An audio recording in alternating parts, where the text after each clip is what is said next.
असतील शेतातील सकाळ. तर छानपैकी झिमझिम झिमझिम पाऊस पडत आहे. गाय पावसात आत्ता मध्ये बांधलेली होती, पण दूध काढण्यासाठी बाहेर आणली. आता ती छोटासा पाऊस आल्यामुळे तिला मध्ये बांधलं नाही, थोड्या वेळाने तिला चरायला सोडायचं आहे. इकडं वासरी बैल असं छानपैकी मस्त बसलेली आहे थंडीनं आकडून. गाय पण आकडलेली आहे, तिला थोड्या वेळाने चरायला सोडायचं आहे. तर असं वातावरण आहे. हळू मंजूळ हवा सुटलेली आहे.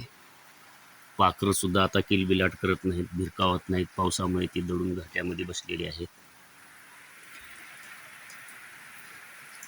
बघा, मी पण पावसामध्ये आहे, भिजत आहे. झिमझिम झिमझिम झिम पाऊस आहे. मस्त पावसाचा आनंद लुटायचा. रानावनानं जंगला दऱ्यानं हिंडायचं. पावसाळ्यातील जीवन शेतकरी जीवन पुढे बघातील अतिशय उत्तम. आलादयी निसर्गरम्य वातावरण असतं. चौक निसर्ग असं सौंदर्य असतं.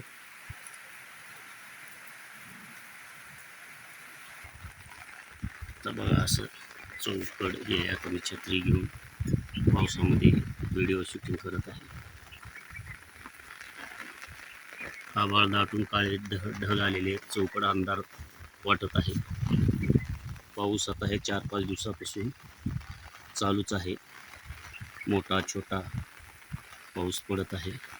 हे वावरामध्ये छानपैकी आता पाणी साचलेलं आहे. तिथं ढग. आता पिकांना पाणी भरपूर झालेलं आहे. आता जर जास्त पाणी झालं तर पिकं अगोदर उघडीपमुळे पाणी नसल्यामुळे तग धरून पातळ झाली होती आणि तग धरून सुकत वाळत हलत डुलत होते.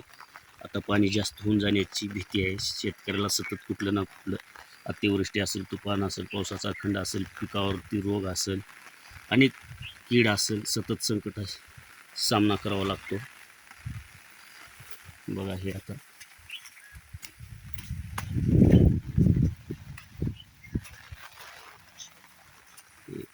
इकडे पाखरं हो का पाखरू जात आहे.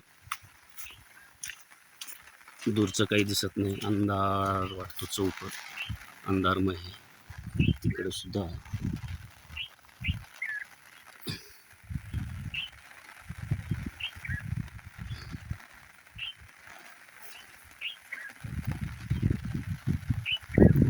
हे चुलत भावाची जनावर आहेत. पाण्यात आता बाहेर बांधलेले आहेत गोठ्यातून सोडून. मस्त छानपैकी आता हे पाऊस पडत आहे. निसर्ग अंधार, ढग काळे दाटून आलेले आहेत. इकडे पडक हे ते आता पार नटून छटून निसर्ग, झाडं वृक्षे फुटलेली आहेत. निसर्ग सौंदर्य रम्य, डोळ्याने टिपावे असं वातावरण आहे.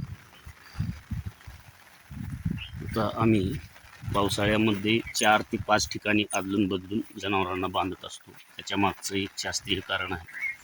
तर हे जे जनावर इथं बांधलेले आहेत पावसात, थोड्या वेळाने सोडून आम्ही बाहेर बांधतो.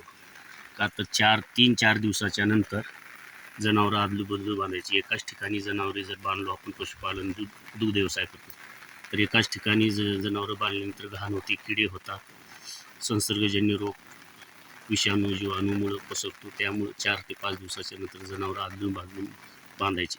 जे 5 दिवस ते झाडून तिथं साफसफाई करून पावडर, निर्जंतुक पावडर मारायचं. ते पावडर मारून तिथं झाडलं, स्वच्छता घेतली, तो भाग ते केल्याच्या नंतर साफसफाई पुन्हा आलटून पलटून बांधायचं. त्यामुळे आजारी पडत नाही, कुठला रोग किंवा आजार पशूंना होत नाही. तिकडं पण आम्ही झाडाखाली हे बांधतो. तिकडे म्हैस आहे, इकडं गाय आहे. तर असं आलटून पालटून बांधायचे. आणि आता आमचं सिस्टीम कसं आहे, आलटून पलटून. आता पावसात आता काही दिवस इथं बांधतो. पाऊस मोठा जर आला, मोठा पाऊस असेल तर मध्ये गोट्यामध्ये बांधतो. गोट्यात पुन्हा असं उघडी बांधतो. नंतर असे झाडाखाली किंवा साफसफाई माळरानावर बांधतो. हे असे जनावरं पशु बांधल्यामुळे कुठला आजार होत नाही, आजारास पशु बळी पडत नाही. आणि जनावर जर घाणीमध्ये गोमाशा, गोचीड, पिसा, जंतू असेल तर आजारी तर पडतात. दुधावर परिणाम होतो. दूध कमी देतात, अशक्त बनतात, मृत्युमुखी पडतात, तोटा होतो, नुकसान होतो. त्यासाठी जनावरे आलटून पालटून बांधायचे.